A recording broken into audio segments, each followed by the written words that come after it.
ഓം നമശിവായ. എല്ലാവർക്കും നമസ്കാരം. ഇന്നത്തെ അധ്യായത്തിൽ ശിവക്ഷേത്ര ദർശനത്തെക്കുറിച്ചാണ് പറയുന്നത്. ഏറ്റവും കൂടുതൽ ശ്രദ്ധയും ചിട്ടയും വേണ്ടത് ശിവക്ഷേത്ര ദർശനത്തിനാണ്. ഭഗവാന് 3 പ്രദക്ഷിണമാണ്. ഏത് ക്ഷേത്ര ദർശനവും ചിട്ടകളും തുടങ്ങുന്നത് ദർശനത്തിനായി പോകുന്നതിന് നാം കുളിക്കുന്ന സമയം മുതലാണ്. നാം കുളിക്കുന്ന സമയത്ത് ഭഗവാന്റെ കൽപ്പന പ്രകാരം ഭൂതഗണങ്ങൾ നമ്മുടെ സമീപത്തെത്തുന്നുണ്ട്. ദർശനത്തിന് നാം ക്ഷേത്രത്തിലേക്ക് പുറപ്പെടുന്നത് മുതൽ തൊഴുതു മടങ്ങുമ്പോൾ തിരികെ കൊണ്ട് ചെന്നാക്കണം. ഇതാണ് ശിവഭഗവാൻ ഭൂതഗണങ്ങൾക്ക് കൊടുത്തിട്ടുള്ള കൽപ്പന. അത്രയ്ക്കും ശ്രദ്ധയോടെ കണ്ണിലെ കൃഷ്ണമണി പോലെയാണ് ഭഗവാൻ ഭക്തരെ കാത്തു സൂക്ഷിക്കുന്നത്. ചുറ്റമ്പലത്തിന്റെ പ്രധാന കവാടത്തിൽ ചണ്ഡൻ, പ്രചണ്ഡൻ എന്നീ ദ്വാരപാലകർ ക്ഷേത്രം സൂക്ഷിപ്പുകാരുണ്ട്. ഇവരെ മനസ്സിൽ സങ്കല്പിച്ച് ഇടം വലം നോക്കി തൊഴുത് അനുവാദം വാങ്ങി വേണം അകത്ത് പ്രവേശിക്കുവാൻ. അകത്തെത്തിച്ചേർന്നാൽ ആദ്യം തൊഴേണ്ടത് ഭഗവാന് മുന്നിൽ പ്രതിഷ്ഠിച്ചിട്ടുള്ള നന്ദികേശനെയാണ്. നന്ദികേശന്റെ വലതുവശത്തു നിന്ന് നന്ദികേശനെ തൊഴണം. അതിനുശേഷം മുന്നോട്ടു നടന്ന് ശ്രീകോവിലിന്റെ വാതിലിന്റെ ഇടത് ഭാഗത്തു നിന്ന് ഭഗവാനെ തൊഴണം. ഭഗവാനെ തൊഴുതുമ്പോൾ കൈകൂപ്പി ശിരസിൽ നിന്നും അരയടിയിലധികം, കൃത്യമായി പറഞ്ഞാൽ 36 സെന്റിമീറ്റർ ഉയരത്തിൽ കൈ പിടിച്ചു വേണം തൊഴാൻ.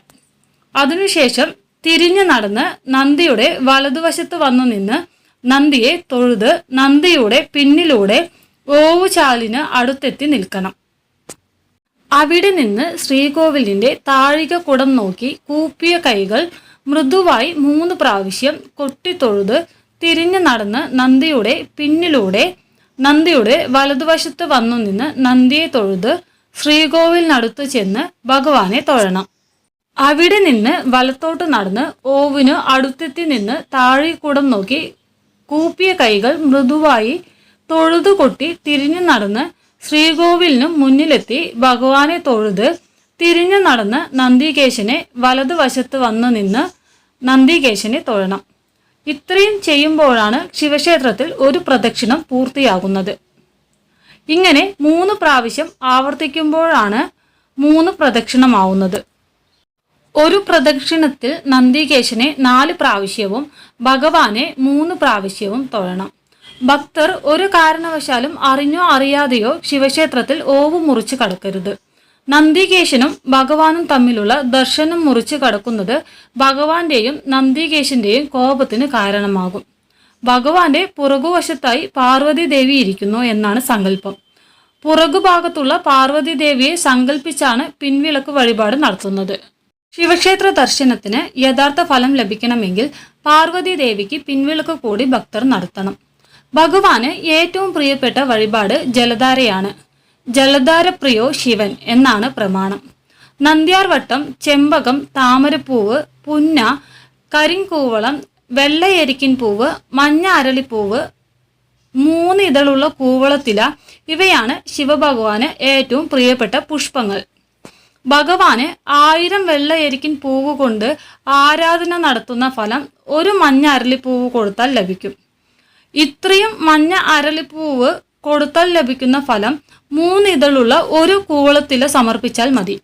3 ഇതളുള്ള ഒരു കൂവളത്തില സമർപ്പിച്ചാൽ ഭക്തന്റെ 3 ജന്മങ്ങളിലെ പാപങ്ങൾ ക്ഷമിക്കും. ശിവൻ, പാർവതി, ഗണപതി, സുബ്രഹ്മണ്യൻ എന്നീ ദേവതകളെയും മറ്റു ശൈവ ശാക്തേയ ചൈതന്യങ്ങളെയും തുളസി കൊണ്ട് പൂജിക്കരുത്. ഇവർക്ക് തുളസിമാല ചാർത്തുകയും അരുത്. ദേവചൈതന്യത്തിന് ക്ഷതം സംഭവിക്കും. നന്ദികേശ പ്രതിഷ്ഠയുള്ള ശിവക്ഷേത്ര ദർശനമാണ് ശ്രേഷ്ഠം. ദർശനം കഴിഞ്ഞാൽ ചുറ്റമ്പലത്തിന്റെ പ്രധാന കവാടത്തിലൂടെ തന്നെ പുറത്തിറങ്ങണം. എന്നിട്ട് ദ്വാരപാലകന്മാരെ മനസ്സുകൊണ്ട് വന്ദിച്ച് നന്ദി പറയണം. അവിടം മുതൽ ശിവഭൂതഗണങ്ങൾ നമുക്കൊപ്പം യാത്രയാകും. ക്ഷേത്ര മതിൽക്കെട്ടിന് പുറത്തിറങ്ങിയാൽ അല്പം വിശ്രമിക്കണം. ഭക്തൻ വിശ്രമിക്കുന്നത് കണ്ടാൽ ഭൂതഗണങ്ങൾ ശിവാങ്കലിലേക്ക് മടങ്ങും.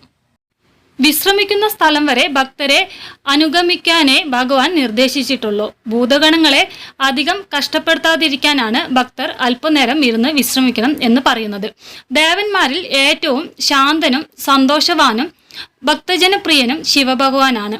എല്ലാ ദേവീദേവന്മാരും ഭഗവാനെ പൂജിച്ചിരുന്നുവെന്നും എല്ലാ ദേവന്മാരുടെയും ദേവനായതുകൊണ്ട് ദേവാദിദേവൻ മഹാദേവനാകുന്നു എന്നും പുരാണം പറയുന്നു. ഓം നമശിവായ. സർവം ശിവമയം.